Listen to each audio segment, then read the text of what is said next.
In the wild, there are some animals that occasionally eat algae.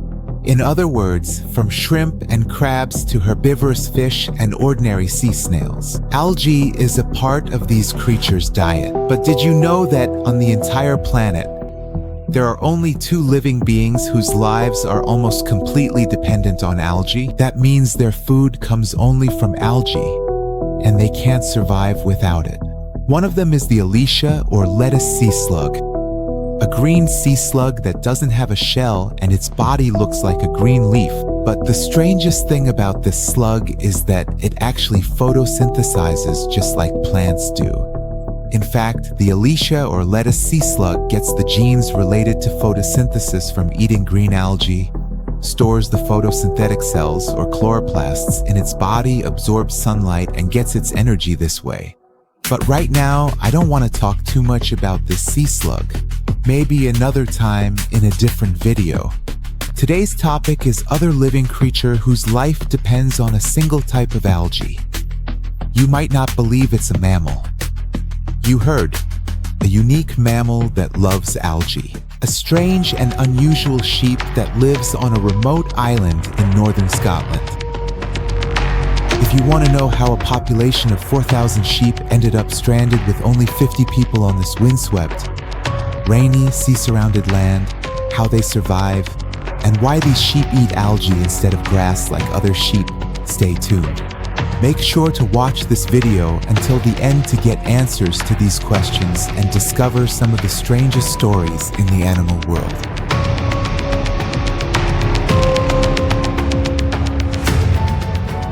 We thought sheep only belonged on farms, in fields and pastures. But the natural world is much more complicated. Because if one day you find yourself in northern Scotland, on an island called North Ronaldsay, you might come across a strange sight. North Ronaldsay Island is only about 690 hectares in size.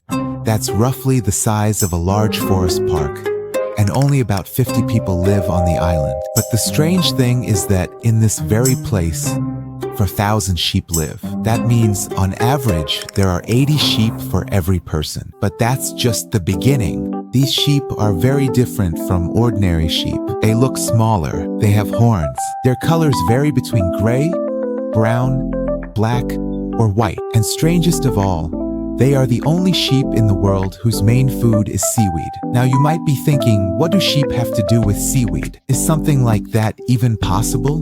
But the story is much deeper than we might think. These sheep are descended from an ancient breed called the North European short-tailed sheep, an old breed that probably came to Britain during the Iron Age. And because this island was so remote, their breed didn't mix with Roman or European sheep and has remained pure.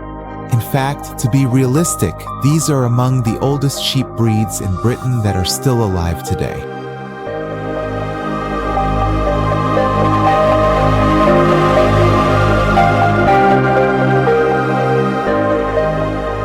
About 200 years ago, an industry called kelping, producing ash from seaweed, existed among this island's people. When it collapsed, islanders sought new work, preparing the land for cattle farming and agriculture. To keep sheep from fields and crops, they built a stone wall nearly 2 meters high and 19 kilometers long around the island. This wall was called the sheep dike, and it made sure the sheep were permanently exiled to the shoreline. But guess what happened? Naturally, there was no grass by the shore, only salty seawater and seaweed.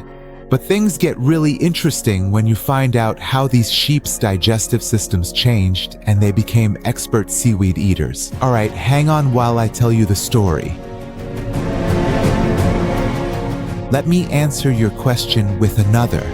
How do you think it's possible for a sheep, a grass-eating land animal, to survive on salty ocean seaweed? Simply put, after the sheep on Ronaldsay Island were kept from inland pastures, their only way to survive was to eat seaweed, so they had to adapt to new conditions. But how? These sheep's bodies underwent an astonishing change. Their digestive system, or rumen, usually for digesting grass, gradually developed bacteria that could break down polysaccharides found in seaweed. Interestingly, this trait hasn't been seen in other sheep. On the other hand, a study by the University of Edinburgh in Scotland has shown that these sheep can break down fucoidan, a complex compound found in brown seaweed. Fucoidan is digested by microbes in marine environments. But it seems that the digestive system of the North Ronaldsay sheep has somehow adapted itself to the marine environment and has become like a bacterial aquarium.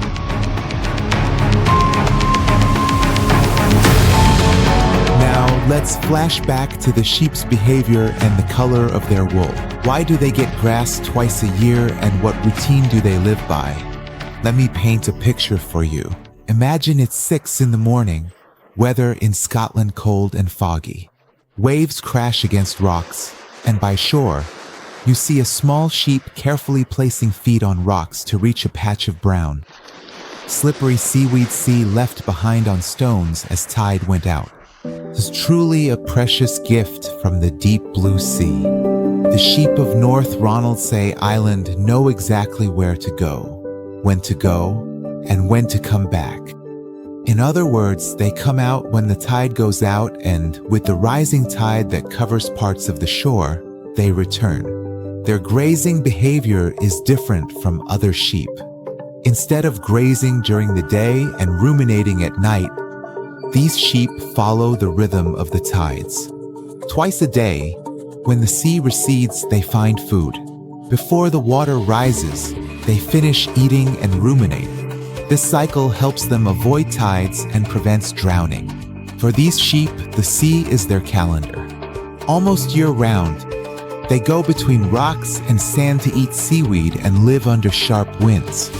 Of course, in spring, it's only during a very short period that the shepherds are allowed to bring these sheep across the dike wall for breeding or shearing and let them onto the island. You know, these sheep have been raised for their wool that comes in a wide variety of colors, from white and gray to brown, black, and even red or copper. Plus, these sheep are double-coated, meaning they have an underlayer of wool and an outer layer. The underlayer is softer and suitable for clothes in contact with the skin. The outer layer is rougher and thicker, protecting against cold and moisture. After shearing, these sheep are released back into the coastal wilderness.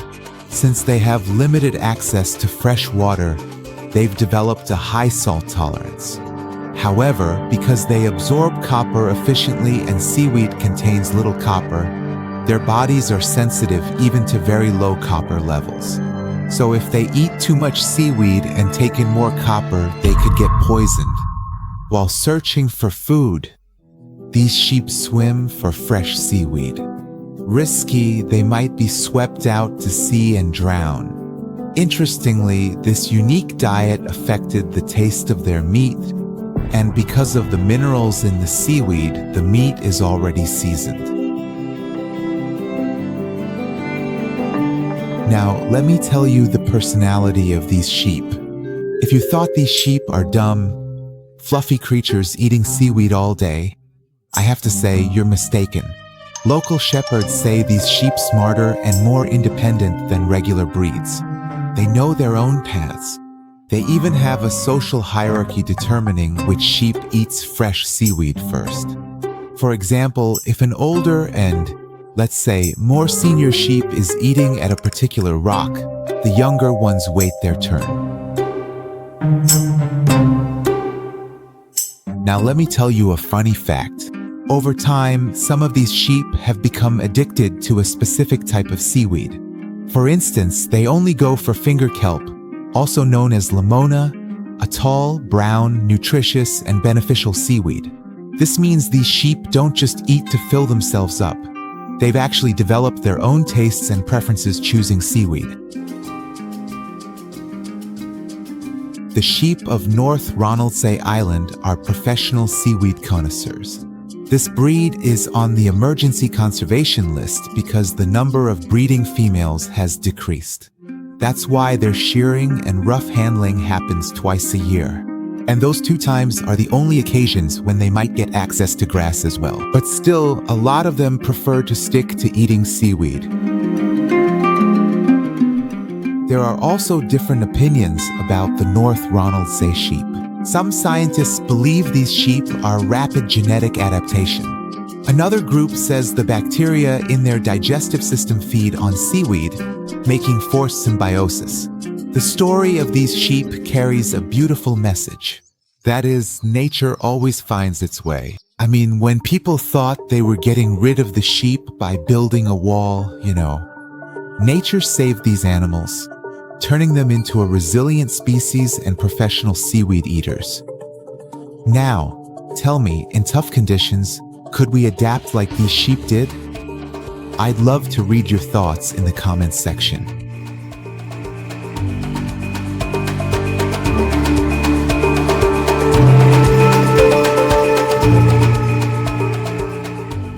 But the lives of the North Ronaldsay sheep teach a lot, like how sometimes exile isn't the end of the world, and restrictions can spark creativity.